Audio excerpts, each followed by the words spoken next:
Okay, we're going to talk about section 11.2, the areas of a trapezoid, rhombus, and kites. This should be a fairly simple section. We're going to cut out some of the background information as much as possible just to kind of get you straight to the point of applying these formulas. Essentially what we're doing in the next two sections is learning how to apply or learning new formulas for these areas of these particular shapes. So if we're looking right here, we see a trapezoid, not to be confused with a parallelogram, because you'll notice that it only has two sides of parallel lines, it only has two parallel lines, not two sets of parallel lines. When you're looking at this, you can decide or ask yourself which one of those is the base, because remember, all area formulas are base times height to some degree, right? Except when you're talking about a rectangle, it's length and width, but that, if you look at it two-dimensionally, it could be base and height, not length and width. So when we're talking about finding area, we need to find the base and the height. The problem with the trapezoid comes out to be, since both the top and the bottom are not congruent, the problem comes out to be, well, which one is the base and which one is the height? Do we have two bases? How does that work? As you can see here, it's very clear to see that 5.2 is your height. Okay, so that's your height. So then the question is, which one of these is the base? Do we use 5.8 or do we use 11.6? Well, the answer is simple. But before we get into that, I'm going to tell you this, and some of you might already know this because you've seen this before. If you look closely, if I was to flip and reflect this trapezoid, what you would see is you would end up something like this. If they're connected, something similar to this right here. And this is right there on your notes. And then you end up with this side being 11.6 and this side being 5.8.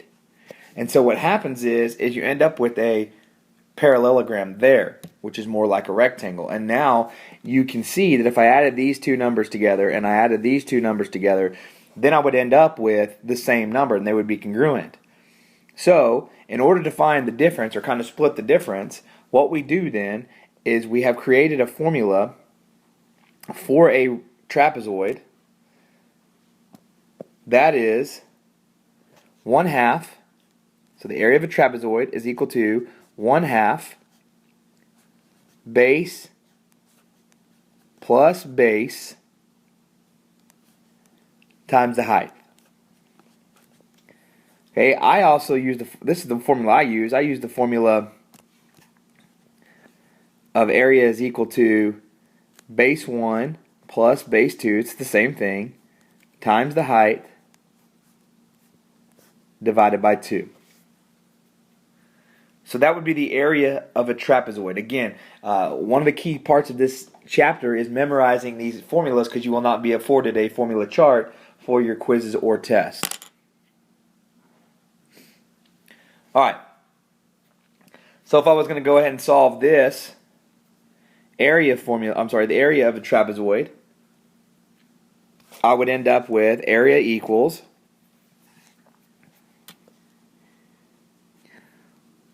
1/2 times 5.8 plus 11.6, so essentially the average of the two bases, times the height, which is 5.2.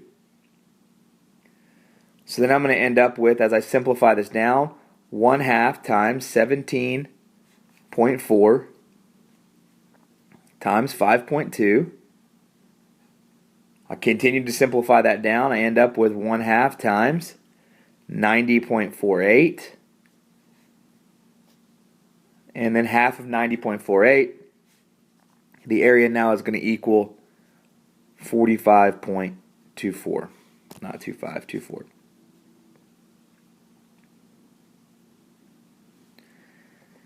Okay, so that is how we find the area of a trapezoid. Now, that's a relatively easy form. You're going to see more problems like this as we move forward to where you're going to have to recall and bring back the 30, 60, 90 properties that you may have forgotten by now. I know some of you struggle with that in the past.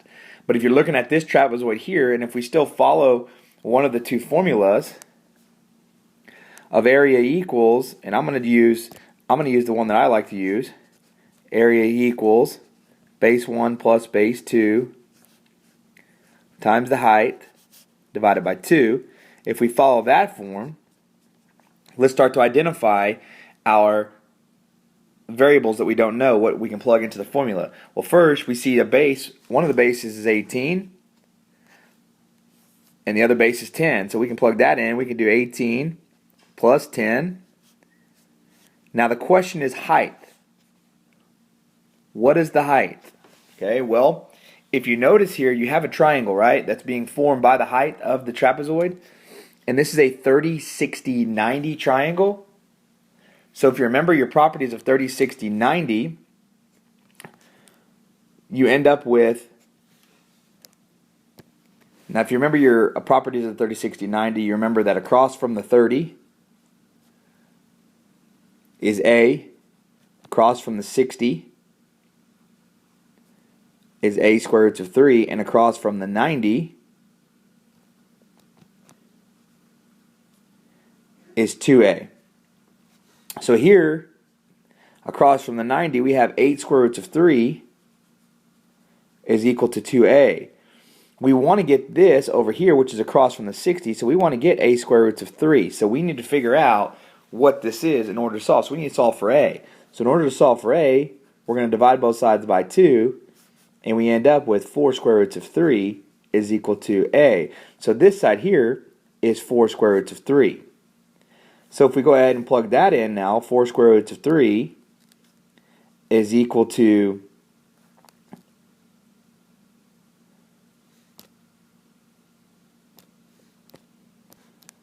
A, and now we want to plug it in here. We're going to end up with, for the 60 side, 4 square roots of A, that's my A, not 4 square roots of A, excuse me, 4 square roots of 3 times the square root of 3, right? That's how we would solve for that other side. Square root of 3 times the square root of 3 ends up to be 4 square roots of 9, or you simply cancel out the radical signs, because then you end up with 4 times 3. So you end up with this side over here being 12.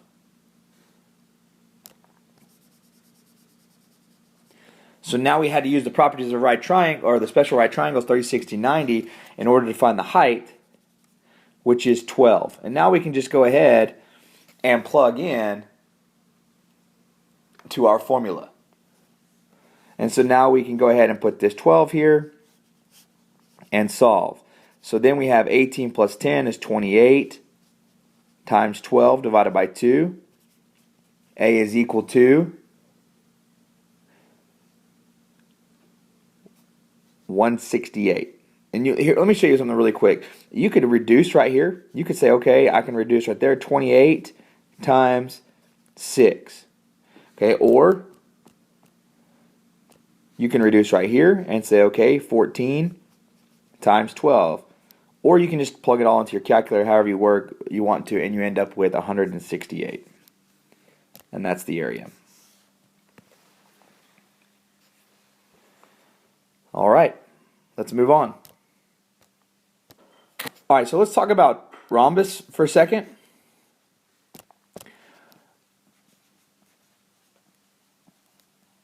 Okay, on the rhombus, actually, let me go back 1 second. I'm sorry. On this, when we found the area of the trapezoid, this portion right here, one of the things that Miss Wilson showed her students last year, which I was really impressed with, this portion right here, this half base times height, or sorry, half times base 1 plus base 2. If you remember, that was the median from when we were finding the medians in our triangles, that triangle unit.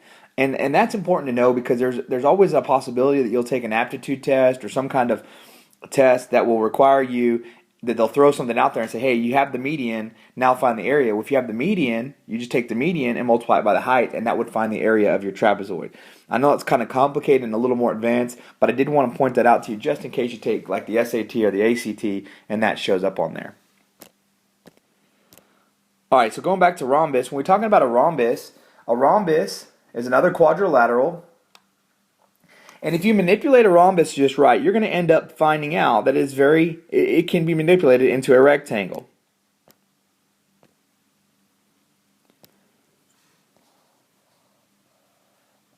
That looks very similar to this right here.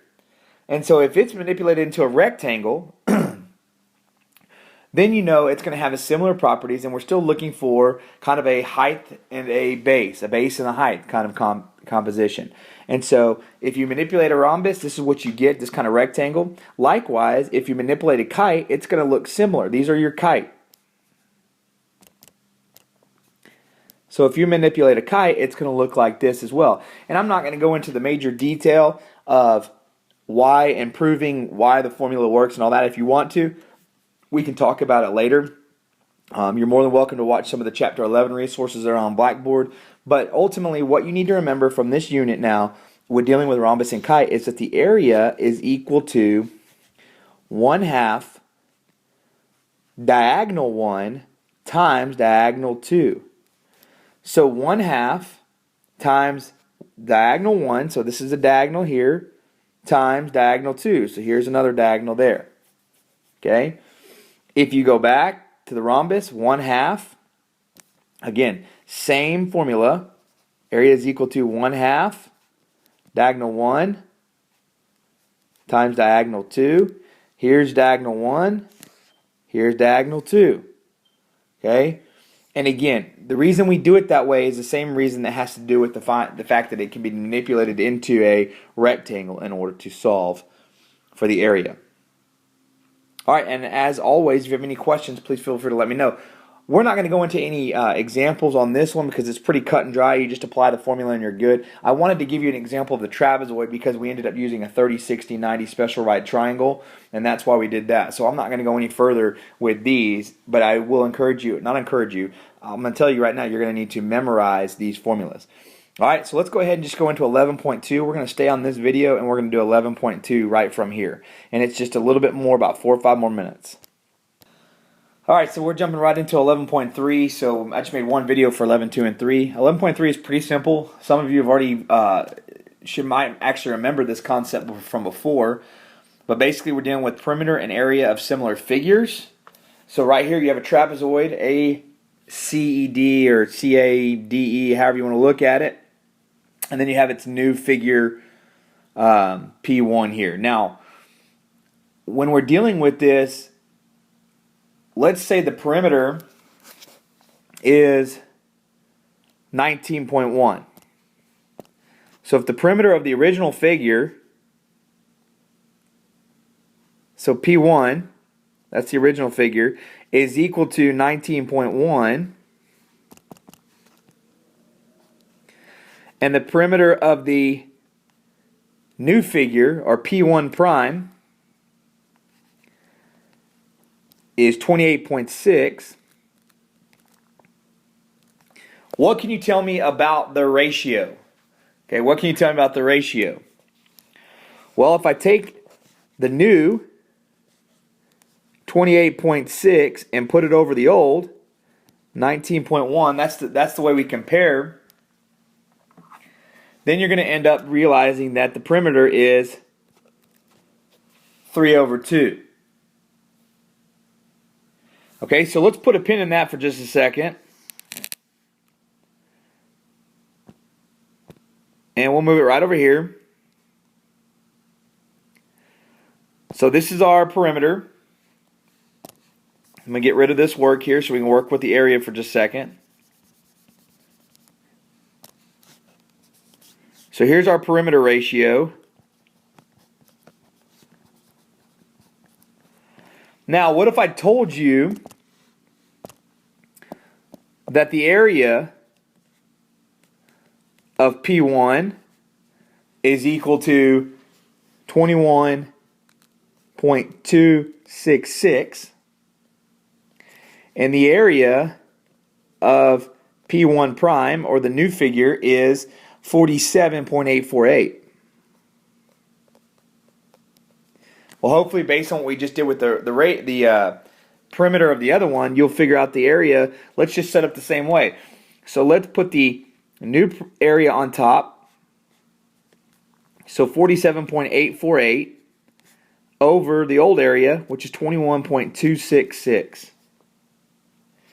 And then what we figure out is our ratio here then is 9/4. Okay, so how do these numbers compare? How does 3/2 compare to 9/4? Well, hopefully you'll figure out that the area is the perimeter ratio squared. So the area is equal to the perimeter ratio squared. So essentially, if you're looking at this again in another way, you're going to see that if the perimeter ratio is 3/2, the area ratio is going to be 3/2 squared. And if you remember your exponent laws, you remember this square goes here and to here, and then what you have is 9/4. So that's how we get the area equaling the perimeter ratio squared. All right. Another note that we need to write down is a perimeter ratio is always equal to the side ratio. So if the perimeter ratio is 3:2, then the side ratios are going to be 3:2. That means that the sides are going to be proportional using a scale factor of 3:2, like we did on this last example. So here we said our perimeter ratio is 3:2. That means that, like this CE, if it's 3, then this, excuse me, let me go back. If this is 3 here, that means CE is going to be 2. You know, if that's pretty much, if this is 6 over here, this is going to be 4. You know, same kind of concept. So that means when I take the ratio of the side to a side, new over old, it's going to be the same thing as the ratio of the two perimeters together. Okay? And then, of course, the area ratio is always the side ratio, or you can actually insert here perimeter ratio, since they're equal, squared. Okay, so perimeter or side ratio squared. All right, so let's use that knowledge in order to answer this question here. We have a perimeter of a triangle ABC is 16 with an area of 64. Okay, so perimeter of triangle ABC is equal to 16. The area of triangle ABC is equal to 64. The perimeter of triangle DEF is equal to 12, and now it wants to find the area of DEF. What's the area of DEF? That's our unknown value. Okay? So we can use what we just figured out. Now, we can go one of two ways on this one. It doesn't matter because the question always comes up, which one goes on top, which one's new, which one's old. It really doesn't matter on a question like this as long as we put them in the right order when we're solving our proportion here in a second. But the first thing I want to do is I want to go ahead and figure out my ratio of my perimeters. Okay? So what I'm going to do is, all right, so I'm going to take the ratio. I'm going to take the first one I'm going to take is I'm going to go ahead and take just 16 because I got it first. So I'm going to put 16. And this is the ratio that we're dealing with here, over 64. And so when I have 16, I'm sorry, not 64, 12, that was the area. 16 over 12. So when I reduce this, because you always want to reduce it. It's always important that you reduce your ratio. Okay, so when I reduce this, it comes out to be 4/3. Okay, so how does that help us? Well, if we know the perimeter ratio, we can now figure out the area ratio. So the area ratio is equal to what? That's right, 4/3 squared, or it's equal to, again, distribute the 2 to both. 4 squared is 16 over 9. So my area ratio is equal to 16/9. So in order to figure out the area of DEF, I need to set up my proportion. Now remember, 16 is ABC. So I'm going to set this equal to ABC on top, which I know is 64, and DEF on the bottom, which is the unknown value. And now I've set myself up a proportion that I can easily solve. Cross multiply, and you end up with 16x is equal to 576. Divide both sides by 16, and x is equal to 36. So I figured out that my area of triangle DEF was 36 based on the fact that I used my proportions. And I started with my perimeter ratio, figured out my area ratio, and then I basically put it into a proportion. If you have any questions, always come see me. Okay? All right, one more example and then we're done. If the ratio of the areas is equal to 20 over 36, what is the ratio of the sides? Okay, so here I have the area ratios. So area ratios is 20 over 36. So how do I figure out the perimeter ratios? Well, if area ratio is perimeter squared, I'm going to simply square root that. So the perimeter ratio is going to be square root of 20 over the square root of 36. Well, again, you have to simplify this. This is where the radicals are coming back. Okay, so two things you need to pay close attention to on these two units is one, that the 30, 60, 90, the special right triangle stuff is coming back, so you need to commit that to memory if you haven't already. And two, you're going to have to be able to simplify radicals again. So if I simplify this radical up here to square root of 20, I'm going to end up with the square root of 5 times 4 over square root of 36 is easy, that's 6. Well, the square root of 5 stays under the thing, and square root of 4 is 2. It comes out, so 2 square roots of 5 over 6. If I continue to reduce, which I can there, I can reduce that, and I end up with the perimeter ratio equaling the square root of 5 over 3. And that would be my solution. Okay, another way you can do this, just to show you guys another way that can go about this. If you set this up again, you can reduce this, and your area ratio, when you reduce it, if I reduce it by, let's say 4, I end up with 5/9, right? And so now, if I use that, and I say, okay, I know the area ratio is 5/9, to find the perimeter ratio, I need to square root it. I can do this right here, which is square root of 5 over the square root of 9. And then area ratio equals the square root of 5 over 3, which is the same answer. And what I did by reducing it early on was make my radicals a little bit easier to work with. I wanted to show you guys that, especially for the ones that have a hard time simplifying radicals. All right, and that's pretty much it. That's 2 sections in one. Make sure you have all that work done by Wednesday. We'll grade 11-1, 11-2 on Wednesday. And then 11-3 we'll work on in class on Thursday or Wednesday afternoon. All right, if you have any questions, feel free to email me, misdgeometry@gmail.com, or see me in the morning. Good luck on your STAR test.